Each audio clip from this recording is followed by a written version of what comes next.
नमस्कार, Amar Ujala the bonus में आपका बहुत बहुत स्वागत है। मैं हूं आपके साथ अभिषेक गुप्ता और आप देखना शुरू कर चुके हैं अपना favourite daily show crypto counter. क्या कुछ हुआ है क्रिप्टो बाजार में, चलिए फटाफट जानते हैं आज के बुलेटिन में। क्रिप्टो बाजार में एक बार फिर कमजोरी के संकेत दिख रहे हैं। बिटकॉइन करीब 1.75% टूटकर $75,235 पर पहुंच गया है। वहीं कॉइनडेस्क की अगर बात करें तो करीब इसमें $0.25 की गिरावट देखने को मिली है। $2020 पर यह ट्रेड होता हुआ दिखा।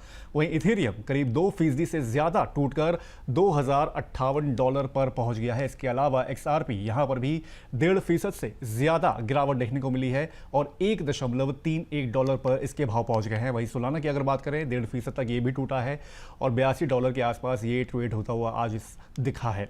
वहीं एआई से जुड़े क्रिप्टो टोकन जैसे कि रेंडर, Fetch.ai और नियर प्रोटोकॉल में भी तेज गिरावट देखी गई है, जिससे पूरे क्रिप्टो बाजार पर आज दबाव बढ़ा है।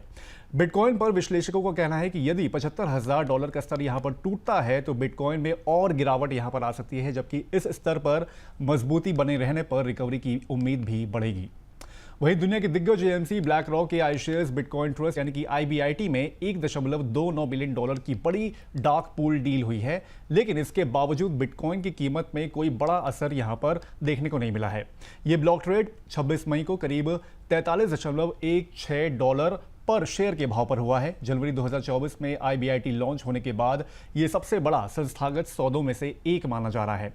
डार्क पूल ऐसे निजी ट्रेडिंग प्लेटफॉर्म होते हैं जहां बड़े संस्थागत निवेशक भारी मात्रा में खरीद बिक्री करते हैं ताकि बाजार पर उसका सीधा असर ना पड़े।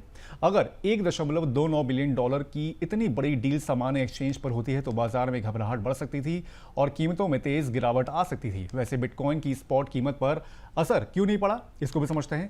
इसका एक बड़ा कारण यह है कि IBIT अभी $61 बिलियन से ज्यादा का AUM संभाला है और पारंपरिक निवेशकों के लिए बिटकॉइन में निवेश का ये प्रमुख माध्यम बन चुका है। कुछ ट्रेडिंग संकेतों के अनुसार ये डील सेल साइड नेचर की थी, यानी किसी बड़े निवेशक ने अपनी बिटकॉइन होल्डिंग्स कम की हो सकती है या पोर्टफोलियो में यहां पर बदलाव किया हो सकता है। इससे IBIT पर नियर टर्म में दबाव बढ़ने की आशंका जताई जा रही है।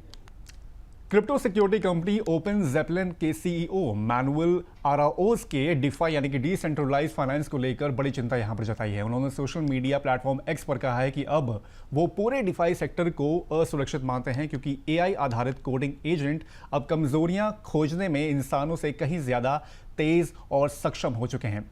मैनुअल आरोस के अनुसार स्मार्ट कॉन्ट्रैक्ट सिक्योरिटी अब बहुत असंतुलित हो गई है। डिफेंडर्स को हर वक्त ठीक करना पड़ता है जबकि हैकर्स को सिर्फ एक कमजोरी ढूंढनी पड़ती है।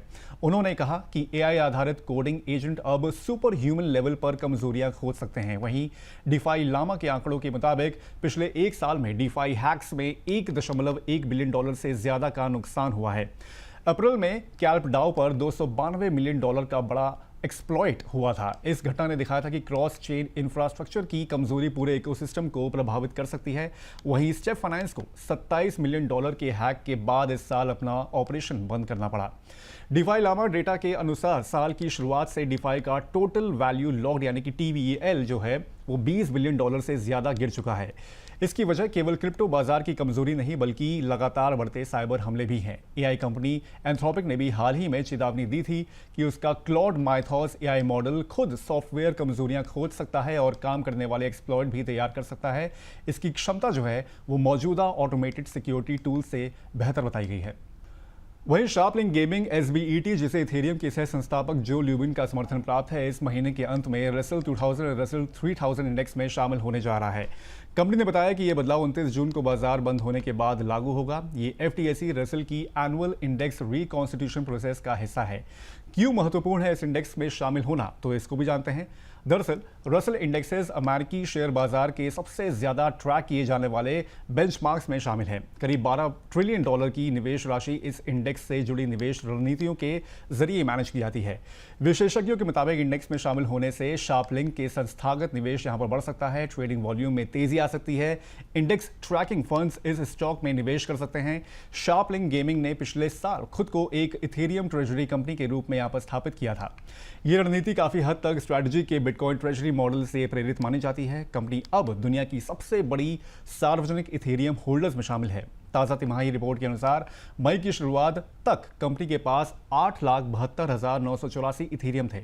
मौजूदा समय में इसकी जो वैल्यू है वो लगभग $1.8 बिलियन आकी गई है। ये सार्वजनिक कंपनियों में दूसरा सबसे बड़ा इथेरियम ट्रेजरी होल्डर है। पहले स्थान पर बिटकॉइन है, जिसके पास करीब 5.4 मिलियन इथेरियम मौजूद हैं। तो आज के क्रिप्टो काउंटर में बस इतना ही। ये शो कैसा लगा हमें कमेंट करके आप ज़रूर बताएं। बाकी अब होगी आपसे कल मुलाकात, तब तक के लिए मुझे दीजिए इजाज़त। नमस्कार।